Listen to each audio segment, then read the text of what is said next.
Hello there, welcome back to the channel. This is Nerd Empire, starting a new, albeit short series of, well, probably going to be short videos on the Confederacy of Earth, the human confederacy of an alternate timeline created by Q, who affected events in the year of 2024 that led to a splinter timeline where humanity did not go on and forge the United Federation of Planets and want to explore space, but became a xenophobic, racist, intolerant, imperialistic power whose foundations of their society were based on paranoia, racial intolerance, cultural supremacy, and a humanity-first cultural concept.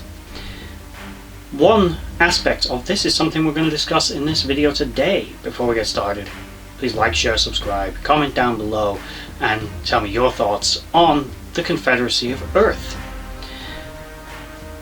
The specific topic of this video today is on the World Razer, specifically the CSS World Razer. Clearly a splinter timeline variant of the Galaxy class starship, although we don't know much about the vessel's dimensions or other capabilities. Confederate technology in a lot of ways seems to be on a par with that of Starfleet in the Prime timeline, although it's a little less environmentally friendly. They, a bit like the Mirror Universe Terran Empire, they prioritize combat effectiveness and the harvesting of resources rather than the conservation of and proliferation of such devices. They exploit other cultures for their own devices. If a society is too resistant or too resilient or too defiant or too dangerous, humans simply wipe them out. The Confederacy has been successful in either subduing or eradicating multiple major powers and threats from the Prime timeline, such as the Borg, the Cardassians, the Romulans, and the Klingons, leaving the Confederacy as the undisputed master of the Alpha Quadrant, although it still suffers some resistance from races like the Vulcans. Individuals such as General Jean-Luc Picard of this timeline, who seems to have been the commanding officer of the World Razer, commanded fleets and armadas from this ship to go forth and conquer the stars, and not worry so much about peaceful exploration or learning from other cultures. Humans seem to have in this society either, it was hard to say, but probably a far right culture, which was based on the idea of genetic purity and cultural purity and supremacy of the human race over other species. This would have been used in that direction to unify the human race and galvanize them against not common goals, but against common enemies. Another way, in a way, to unify people.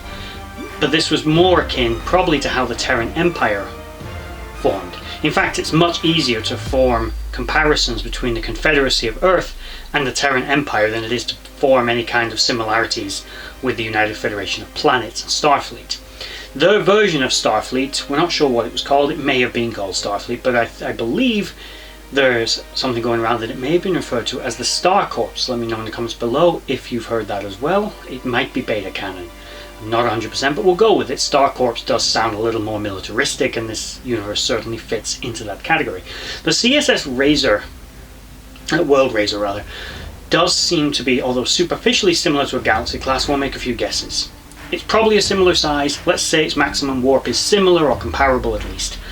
It's probably got a lot of the same base technologies, as they certainly have things like transporters and replicators and other such things in that universe. It's reasonable to conclude that the humans might have tried to exploit technologies like cloaking devices. That is supposition. So let's move on to less speculative and more what we see. It is a very heavily armed ship.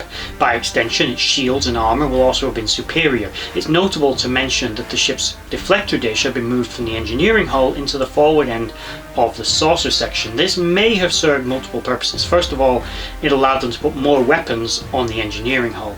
The deflector dish is also notable on a Galaxy class starship as being a major point of vulnerability, because let's all remember what happened to the USS Odyssey, for example. So moving it probably made it more secure, less of a target, and a smaller target, which is probably more important, while allowing the vessel to have more weapons. The ship seemed to be armed with similar types of weapons to the Prime timeline, phasers and torpedoes, just a lot more of them, and they were much heavier. It had similarities to the Galaxy X class dreadnought seen in another alternate timeline, although it lacked the third nacelle, but it did have the dorsal high yield phaser cannons mounted on top of the saucer section, just like on the Galaxy X class. It's unknown how these fired. They were probably variable beam and pulse. That's just again speculation.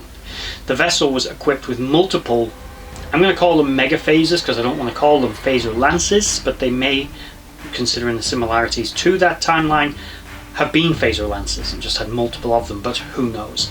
In tactical sense, Confederate technology seemed to be vastly superior to the Federation, as I don't believe for one second they could have defeated an enemy like the Borg unless their military technology was far, far, far in excess of that wielded by the Federation. Some would even say this in many ways was a superior timeline to the one that they had just come from.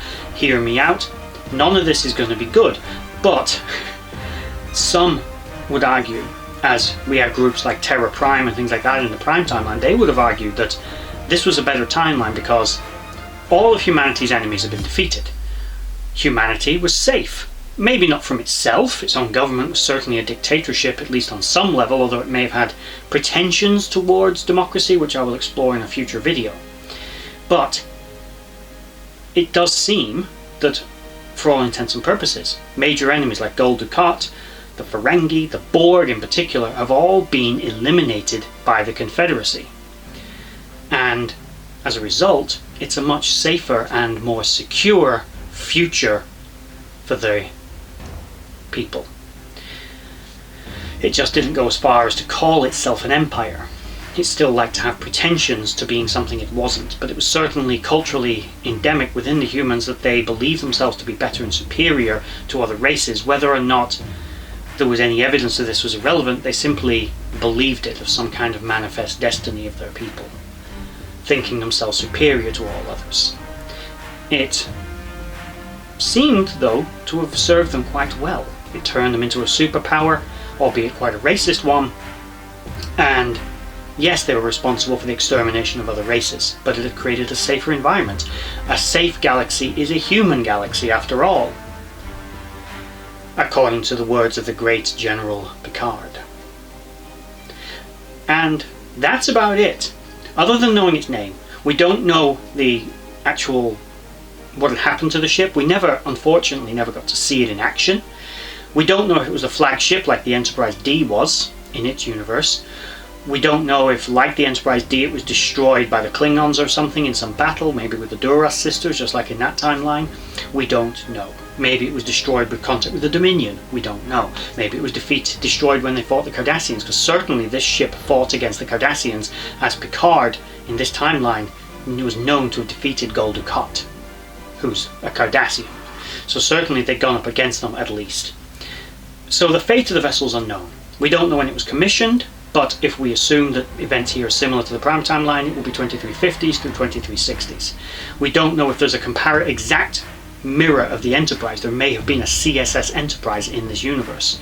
So this may not have been the flagship, or it may have been the flagship. It may have just been the flagship of General Picard. Certainly the Star Corps was organised very differently than Starfleet. As Starfleet, although it does have generals and people of that rank, they serve only within the Starfleet Marines, not within Starfleet proper. So there, as I said, is everything we know about this ship, which isn't as much as I would like, but I do love it. You get to see it only in Chateau Picard, in a mural where it is absolutely devastating a Borg cube, and we know the Confederacy had completely defeated the Borg by this point, and I can assume that Picard in this timeline was instrumental in those events. Either way, cool ship, cool design, horrific timeline. The Confederacy is painted as being potentially worse than the Terran Empire. Potentially. We just don't learn as much about them. We know less about them than we know about the Terrans. It's unfortunate. I'd love to know more. And hopefully it'll be something that does get explored in Picard Season 3, or possibly even in extended media. Who knows? We'll find out.